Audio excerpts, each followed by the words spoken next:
Hey everybody, so today I'm going to talk about different methods for getting better exposures, especially if you're a shooter who doesn't want to use things like a spot meter and who's more of an on-the-fly sort of journalistic reportage style of shooting. And I happen to use this method, by the way, myself a lot. So first off, the reason I use a spot meter here on Visual Revolution when I'm doing videos and reviewing films and testing stuff is because this allows me to be very precise. And what I want in being very precise is to know what my exposure latitude is. Just how far off can I be from a perfect exposure and still have a usable negative. So I use this to help me determine what my EI range is, my exposure index range. And I love films that have a really big range. The reason is it means that I can screw up a whole bunch on exposure and still have a successful negative. So it's always important to understand what the over and underexposure capabilities are of your film. So once you have it figured out what your exposure latitude is, what EI you like to shoot with, and what developer combination you like that's going to give you the maximum flexibility, the next step is to think about how you're going to expose the scene. So what I'm going to do is I'm going to flip the camera around here and we're going to talk about a scene that we're looking at, and I'm going to give you a couple different tips on how I would expose a scene like that in a in-camera meter, a through lens metering system. So here we go. All right, so here's a scene you all should be familiar with. I use this all the time for testing purposes. And as you see it right now in the video, up, down, side to side, would be what I would consider a normal scene for most in-camera meters. You've got a large range of tonality from shadows, to highlights, and it's a nice overall balance. So most cameras, whether they're using a matrix metering or a center weight metering, can handle this pretty well.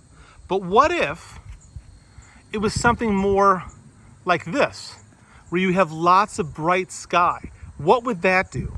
Well, depending on the camera you're working with, it's most likely going to underexpose all of these deep shadow tones in here, and that's because meters, especially like a matrix metering or a center weight meter that doesn't favor the bottom, is going to see this bright sky, and it's so bright that it's going to underexpose the image. So the way that I get around that is if I was shooting this scene right here, I would meter the scene like this, only having a little bit of the sky in the frame, get my exposure, and then recompose to this.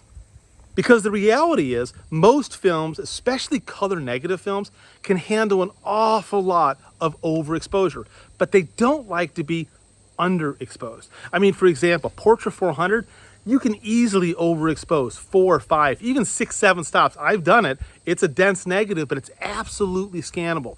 But if you don't have the information in your exposure in those shadow areas, you can't bring them back later. It's not there. So it's so important to always make sure that when you have a scene that's really bright, that you don't favor the highlight too much, and that you more focus on the mids and the low tone range, and then let the highlights fall. All right, so here's another example. As you can see right now, there's a nice distribution of tone. There's midtones, there's shadows, and just a little bit of sky popping in the frame. Most cameras could handle this perfectly. However, if I was actually shooting the scene more like this, all that bright sky up here would most likely cause any shadow information I could want down here to disappear. Or if it was even more extreme, something like this, all this bright sky is going to cause all the information in those trees there to be pushed too far down. So once again, in a scene like this, I would expose for here and then compose to here, because that way I know I'm going to maintain a better balance of shadows and mid-tone information here, and the highlights once again will be fine.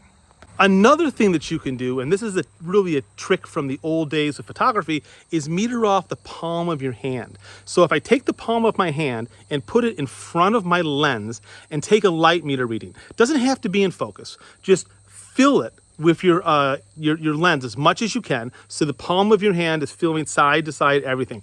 And importantly, the palm of your hand must be in the light that you're trying to photograph. So if I'm trying to photograph in the shade here, like I am right here, that's fine. But if I'm trying to photograph something or a person out here in the sun,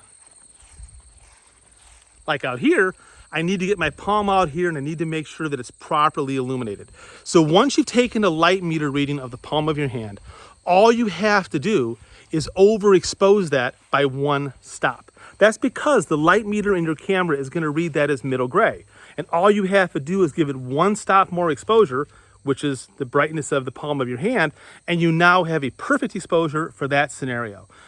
The other thing that you could do if you're really thinking about this is, let's say you're photographing in a place and you really care about those shadow details. You come to a scene like this, where I've got lots of shadow information in here and bright area out here.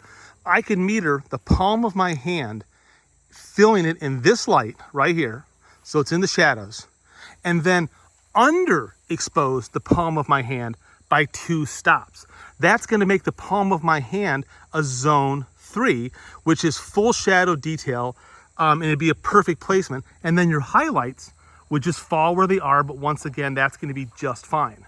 If you take this information and this idea, there's a lot that you can do with it. If I'm out shooting like in New York City, and it's really dark, deep shadows in a lot of places, and you've got brilliant sun, in between the buildings, I kind of ignore that, or ignore it the way that I did in the landscape. I'll only include a little bit of it because I want to make sure that I have information within those shadow areas. It's so important.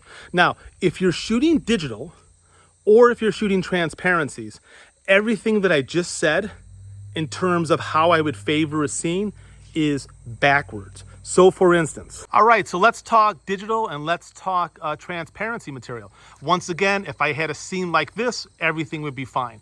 But let's say, for instance, there were beautiful clouds up in the sky and we want to have the textural quality of those clouds to show up. If I expose the frame like this, where I'm getting still a nice, heavy amount of midtones and foreground information and nice low tonality, it's a really good chance that those clouds are going to overexpose and turn out completely too white. So instead, what I would do is slightly favor the sky like this to make sure that the exposure is taking into account the sky more. Once again, then lock in that exposure and then recompose to here. You do run the risk, of course, of the shadow information falling down too low, but provided your film has enough dynamic range, or provided your digital camera sensor in 2024 has a long enough range, it's definitely a safer bet with digital and transparency material to expose for the highlights and let the shadows fall. Another example that I'll talk about is like the desert Southwest. I mean, the desert Southwest has this massive dynamic range, big sky, lots of bright values. And if your frame is filling too much of that sky, what's going to happen is all the foreground information is going to underexpose. So once again, aim the camera down a little bit, take a lower meter reading, lock that in, recompose, and shoot. Thank you very much for listening. I can't wait to hear your thoughts. Now go shoot some film.